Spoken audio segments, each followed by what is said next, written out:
Good evening, and welcome to Christ Church. The lesson tonight is from the 9th chapter of the book of Proverbs. Wisdom has built her house. She has hewn out its 7 pillars.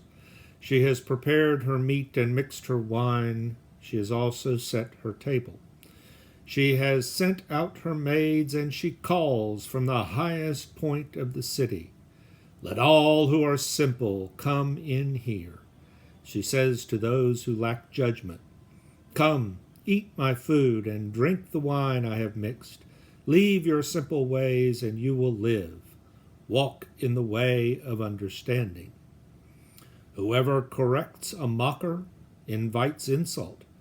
Whoever rebukes a wicked man incurs abuse. Do not rebuke a mocker or he will hate you. Rebuke a wise man, and he will love you. Instruct a wise man, and he will be wiser still.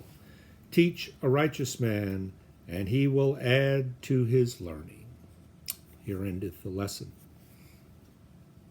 The personification of holy wisdom is a tradition that runs both through the Old and the New Testament, and it is worth our examination tonight in particular, because I invite your prayers on a matter of historical pivot, as it were, that is in motion even as we speak.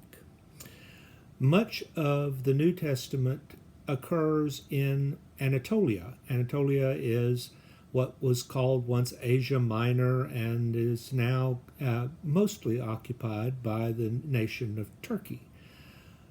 But in the first part of the first millennium, the civilization that we know as Rome moved. It moved almost simultaneously with its transformation into a Christian empire. Constantine the Great, the emperor who first accepted Christianity for himself and then mandated it for the empire, moved the capital from Rome to Constantinople, which has now changed its name to Istanbul. And one of his successors built what was for many centuries the largest building in the world. It's called Hagia Sophia, or Holy Wisdom. And it was the great cathedral of the Byzantine Roman Empire. After the fall of Byzantium to the Ottoman Turks, it was converted from a church into a mosque, and it served as a mosque for many years until the 20th century, when Kemal Ataturk decreed that it would be converted from religious use to secular use, and it has been open to Christian and Muslim and Jew alike as a museum since then.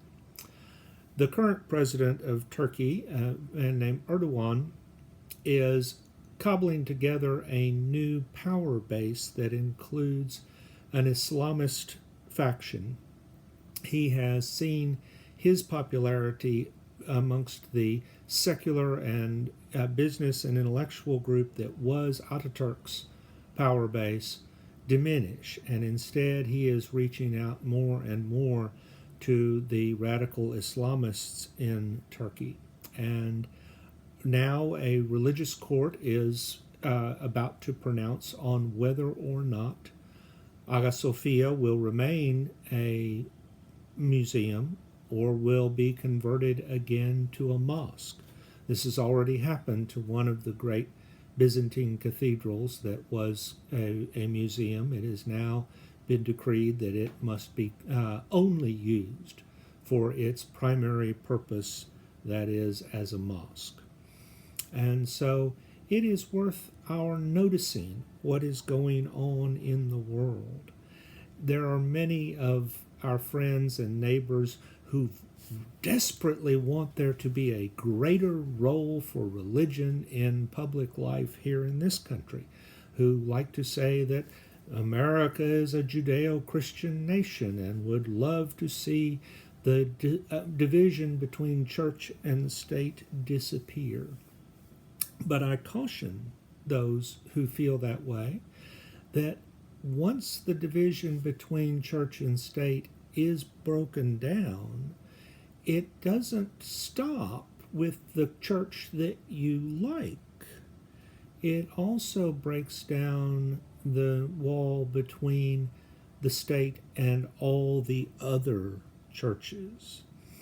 And we have been well served for 250 years with the division of church and state as the founding fathers put it into place, and we would at our peril find things perhaps much less to our liking, maybe not on the first day or the second day, but over time we might find things very much less to our liking.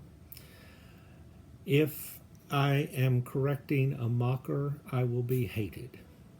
If I am rebuking wise men and women, they will love me.